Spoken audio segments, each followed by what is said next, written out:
ఈరోజు కథ నా నువ్వు నేను రచించిన వారు వనజ గారు. నేను నా రియాక్షన్ ఏముంటుంది నా బొంద, మళ్ళీ మిస్ అయ్యా అనుకోవడం తప్ప. అయినా ఇంకా మిస్సులు మిస్సెస్లు ఉండవులే, ఎందుకంటే ఇప్పుడు వచ్చినవాడు రేపు పెళ్లి వరకు ఉండకుండా ఎక్కడికి పోతాడు. ఒకసారి కాకపోయినా ఇంకోసారైనా కనబడడా నాకు, కనబడవా వినబడవా అంటూ సింగకుండా నేను ఉంటానా? నాలో నేను ఇప్పుడే సింగుతున్న వేళ నా మీద బలమైన చేత్తో ఒక మొటిక్కాయ పడింది. ఇంకెవరు కొట్టింది? ఆ నాన్నయ్య గారే. ఇంకో అరగంటలో ఎగ్జామ్ పెట్టుకుని ఎటు చూస్తున్నా అంటూ అబ్బా రాక్షసుడు కొట్టేశాడు అనుకుంటూ సిన్సియర్గా బుక్ మీదే దృష్టి పెట్టాను. కాలేజ్ ముందు కార్ ఆపి ఇక వెళ్ళు, ఎగ్జామ్ అయిపోగానే కాల్ చేయని చెప్పి కనీసం ఆల్ ది బెస్ట్ కూడా చెప్పకుండా చెక్కేశాడు బ్లౌజ్ అబ్బాయి. అని తిప్పుకుంటూ క్లాస్ వైపు వెళ్ళేసరికి లత కూడా వచ్చేసింది. ఎగ్జామ్ హాల్లో పేపర్ తీసుకున్నాక అబ్బా అన్నీ వచ్చు రాసేద్దామన్న ఫీలింగ్ వచ్చింది అనుకుంటున్నారా? అస్సలు కాదు. క్వశ్చన్ చూడగానే జల జల పాతంలాగా కన్నీళ్లు కారిపోయాయి, ఎక్కిళ్ళు కూడా వచ్చేసాయి.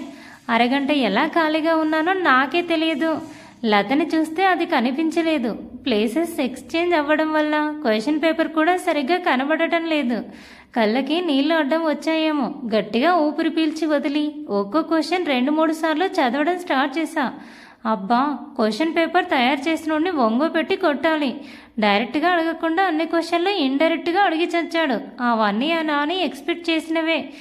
చించి ఆరేసాను అనలేను, కానీ లాస్ట్ మినిట్ వరకు రాస్తూనే ఉన్నా. గుర్తుకు వచ్చినట్టు.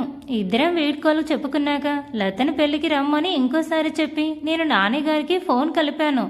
ఫోన్ కలవలేదు, కానీ ఆయన గారు మాత్రం నా ముందొచ్చి ఆగారు. ఎగ్జామ్ క్లాస్లో జరిగింది మొత్తం కథలుగా చెప్తున్నాను. అవన్నీ వింటున్నాడో తెలియదు, కానీ అతని దృష్టి మొత్తం రోడ్డు మీదే ఉంది. అతను నేను చెప్పింది విననందుకు అలాగే తన వైపు ఉన్న నా సిట్టింగ్ పొజిషన్ని కారు విండో వైపు మార్చేసుకున్నాను. ఫంక్షన్ హాల్ ముందు కారు ఆపేసి ఇక పో అంటూ మాట్లాడకుండా వెళ్ళిపోయాడు. అంటూ మూతి తిప్పి ఎగ్జామ్ అయిపోయాయన్న హుషార్లో హే అంటూ లోపలికి వెళ్ళాను. కానీ మా వాళ్ళు ఎవరూ కనిపించలేదు. అందరూ పనుల్లో ఉంటారేమో అని ఫ్రెష్ అయి సాత్వి వదిన రూమ్లోకి దూరిపోయాను. వదినా అని అరుస్తూ వెళ్ళాను, మామూలుగా కాకుండా. ఎగ్జామ్ తెలుసా, భలే రాశాను. ఇక్కడ కూడా నా ఎగ్జామ్ గోల మొత్తం చెప్పాను. వదిన ఇంకా ఏం అడగకుండానే. వదిన కొంచెం కోపంగా ఉన్నట్టుంది. ఏమైంది వదినమ్మా అంటూ తన మెల్లో 2 చేతులు హారంలాగా వేశాను. పో పండు, పొద్దున్నే విరాటనే వచ్చాడు. నువ్వేమో అప్పుడే కాలేజ్కి వెళ్ళిపోయావు. అన్నయ్య ఏమో ఇప్పుడు ఆ పని ఈ పని అని తిరుగుతున్నాడు అంది. పోనీలే వదినా, ఒక పని చేయి. ఈసారి నీ రూమ్లోకి వచ్చేసరికి గట్టిగా పట్టేసుకొని నాకు ఫోన్ కొట్టు, నేను వచ్చేస్తాను అన్నాను నవ్వేస్తూ. వదిన కూడా నవ్వుతుంటే అవును మన ఓల్డ్ బ్యాచ్ ఎక్కడా, ఎవరూ కనబడలేదు అని అడిగాను వదినని. తెలియదంటూ భుజాలెగిరేసింది. సరేలే తిందాం రా వదినా, నాకు పొట్టలో ఆకలి కేకలు మొదలవుతున్నాయి అంటూ వదినని పిలిస్తే ఇందాకే తిన్నాను పండు అంది వదిన. సరే నేను తినేసి వస్తానని చెప్పి రూమ్కి వెళ్ళిపోయి బెడ్ మీద పడిపోయాను. చూసుకోలేదు కానీ టైం 2 దాటిపోయింది. ఆకలి అవుతుంది, కానీ అన్నం తినాలనిపించడం లేదు. అందుకే జ్యూస్ ఇంకా స్నాక్స్ రూమ్కి పంపమని చెప్పి కాల్ చేశాను. మళ్ళీ అదే రిపీట్ అయింది. సగం గ్లాస్ జ్యూసు, సగం తిన్న చాక్లెట్స్ బిస్కెట్స్. అసలు ఎవరిలా పంపిస్తున్నారనుకొని వాళ్ళనే అడుగుదామనుకుంటూ డైనింగ్ సెక్షన్ వైపు వెళ్తుంటే కొన్ని మాటలు వినబడి ఒక రూమ్ దగ్గర ఆగిపోయాను. డోర్ లాక్ చేయలేదు కాబట్టి కొంచెం ఓపెన్ చేసుకొని చూస్తే సతీ సమేతంగా 3 జంటలు కనబడ్డారు. మా సునీత ఉంది చూడు, నా ఉనికి పసిగట్టేసి పండు లోపలికి రా అని పిలిచింది. జ్యూస్ గ్లాస్ తీసుకొని వెళ్ళాను లోపలికి. ఏదో సీరియస్ అని అర్థమై ఒక పక్క కూర్చున్నాను. ముచ్చటగా 3వ కూడా విమల ఆంటీ పక్కనే. ఇప్పుడు చెప్పు రఘు, ఏమంటావు? ఫైనల్ డెసిషన్ మాత్రం నీదేరా అన్నాడు వర్మ అంకుల్. ప్రశాంత్ వాళ్ళ రిలేటివ్స్ ఇంత సడన్గా అడుగుతారు అనుకోలేదురా అని నాన్న అంటున్నాడు. మరి నువ్వేమన్నావురా? ఏం చెప్పలేదు, మాకు వేరే సంబంధం రెడీగా ఉంది అని చెప్పాను అన్నాడు నాన్న. ఇది గాని చెప్పలేదు అంటే నిన్ను చంపేసేవాడినిరా. వసుధ ఎప్పటికైనా నా ఇంటి కోడలే అని వర్మ అంకుల్ అనగానే విమల ఆంటీ నా తల నిమిరి నవ్వింది. అంకుల్ ఆ మాట అనగానే అందరి ముఖాల్లో నవ్వు నా చూపు దాటి పోలేదు. మా సునీత మొహం అయితే 1000 వాట్స్ బల్బ్ అయిపోయింది. దీన్ని బట్టి నాకొకటి అర్థమైంది. ప్రశాంత్ అనే వాళ్ళ రిలేటివ్స్ ఎవరో నిన్న నన్ను చూసి ఈ రోజు నన్ను అడిగితే దానికి మా వాళ్ళు ఆల్రెడీ మాకు వేరే సంబంధం ఉంది అని, అది ఎవరో కాదు వర్మ గారి కొడుకు విరాట్ వర్మ గారు అని. అసలు వీళ్ళు నన్ను ఏమనుకుంటున్నారు? ప్రేమించే వయసు అంటే ఉందనుకో, పెళ్లి చేసుకునే వయసా నాది అనుకుంటూ ఉండగానే పండు చిన్నప్పటి నుంచి మాకు తెలుసు, మా ఇంటి కోడలే కావాలి అనుకున్నాం. అరే ముందు ఒక మాట అనుకుని ఉంటే సాత్వి పెళ్లితో పాటు పండు పెళ్లి కూడా అయిపోయేది కదా అంది విమల ఆంటీ. అయ్యో వదిలితే వీళ్ళు పెళ్లి పిల్లల వరకు వెళ్ళిపోయేలాగా ఉన్నారే అనుకుంటూ కూర్చున్నాను, బయటికి అనలేక. నువ్వు చెప్పురా రఘు, నీకు మా విరాట్ని అల్లుడుగా చేసుకోవడం ఇష్టమేగా అని అడిగాడు వర్మ అంకుల్. అలా అంటారేంటన్నయ్య, విరాట్ బంగారం. ఆ మాట మేము మిమ్మల్ని అడగాలి. పండు ఇంకా చిన్నపిల్ల, బిహేవియర్ ఎలా అడ్జస్ట్ చేసుకుంటారో అని. మా సునీత నన్ను తీవ్రంగా ఇన్సల్ట్ చేసింది. వీళ్ళు అనుకుంటే సరిపోయేనా? నేను చూడొద్దా ఆ విరాట్ గారు ఎలా ఉంటారో? కాలు వంకరో చెయ్యి వంకరో, అసలే కళ్ళు మాత్రమే చూశానని నేను అనుకుంటుండగానే మా పండుకేంటి సునీత బంగారం అని యామిని అంటూ నన్ను పొగిడింది. సరే సరే మాటలైతే అనేసుకున్నాం. మన వసుధకి విరాట్కి జంట. సాత్వి పెళ్లి అయ్యాక మిగతా విషయాలు మాట్లాడుకుందాం. ఇప్పుడు పెళ్లి ఏర్పాట్లు చూద్దాం పదండి అని వర్మ అంకుల్ అనగానే అందరూ నన్ను ఆ రూమ్లో వదిలేసి ఎవరికి వారు వెళ్ళిపోయారు. ఏందబ్బా ఇది, ఇలా కూడా మ్యాచ్ ఫిక్సింగ్లు అయిపోతాయా ఏంటి? నా నాని అనుకోగానే గుండెల్లో గుండు సూది గుచ్చుకున్న ఫీలింగ్. నేను పాపం కదా. సాయంత్రం అవుతుండేసరికి పనులు జోరందుకున్నాయి. ఏవో ఉంటాయిగా, మంగళ స్నానాలు, హల్దీ ఫంక్షన్, ఏవేవో. నాకే తెలియకుండా మా అమ్మ నా లగేజ్ మొత్తం సాత్వి వదిన రూమ్లోకి షిఫ్ట్ చేసిందంట. ఫ్రెష్ అవుదామని టవల్ తీసుకొని డ్రెస్సెస్ కోసం చూస్తే అన్నీ మా రఘు షర్టు ప్యాంట్లు, మా సునీత చీరలు బ్లౌజులే. కెవ్వు కేక. అంత కాకపోయినా ఓ మాదిరిగా కేకేశాను. పాపం ఏ పని మధ్యలో ఉందో పరుగు పరుగున నా దగ్గరికి వచ్చి సిగ్గు లేకపోతే సరే ఎందుకే అలా అరుస్తావంటూ నా భుజం మీద ఒక్కటేసింది. ఏంది మా, నువ్వు నిన్ను పిలవడానికి నాకు సిగ్గెందుకు చెప్పు? అయినా నా డ్రెస్లన్నీ ఏం చేశావు? ఇక్కడ లేవే అంటూ జుట్టు పీక్కున్నాను. అబ్బా ఎందుకే అంత గోల చేస్తావు? ఇదే క్వశ్చన్ నెమ్మదిగా కూడా అడగొచ్చు అంటూ పండు బంగారం అంది నా వైపు చూస్తూ. బాగా గట్టి ప్లాన్నే వేసినట్టుంది, అందుకే అంత గారాలు పోతుంది మా సునీత. సునీ అంతొద్దమ్మా, అసలు మ్యాటర్ ఏంటో బోలియే అన్నాను నడుం మీద చేతులు పెట్టుకొని. అంటే బుజ్జిలమ్మ, సాత్వి రూమ్లో తనొక్కటే ఉంటుంది. పెళ్లి కూతుర్ని ఒంటరిగా పెట్టకూడదు, మాకేమో వీలు పడదు అందుకని అంది గ్యాప్ ఇచ్చి నా మొక్కల్లో భావాలు చూస్తూ. ఎందుకంటే నేను ఇంకో రూమ్లో అడ్జస్ట్ అవ్వడం అనేది అసంభవం. ఏదో రాత్రి టైంలో ఒంటరిగా పడుకోవడానికి భయంతో అమ్మ వాళ్ళ రూమ్లోకి జంప్ అయిపోతాను కానీ ఆ రూమ్లో ఫేస్ వాష్ చేసుకుంది కూడా లేదు నేను. అందుకని డౌట్గా చూస్తూ నువ్వు వదినకి తోడుగా ఉండు. పండు రేపు మధ్యాహ్నం వరకే కదా అడిగింది అమ్మ. మరి నా చిట్టి బుర్రకి ఏం తట్టిందో ఏమో, నాతో ఏ హంగామా చేయించకుండా బుద్ధిగా ఉండమని ఆర్డర్ పాస్ చేసి ఎస్ చెప్పేలా చేసింది మా సునీతకి. సరే అని చెప్పి ఫేస్ మీద నీళ్లు కొట్టుకుని గ్రౌండ్ ఫ్లోర్లో ఉన్న వదిన రూమ్లోకి స్టార్ట్ అయ్యాను. మధ్యలో ఈసారి కూడా సేమ్ బామ్మాస్ అండ్ సేమ్ డైలాగ్స్.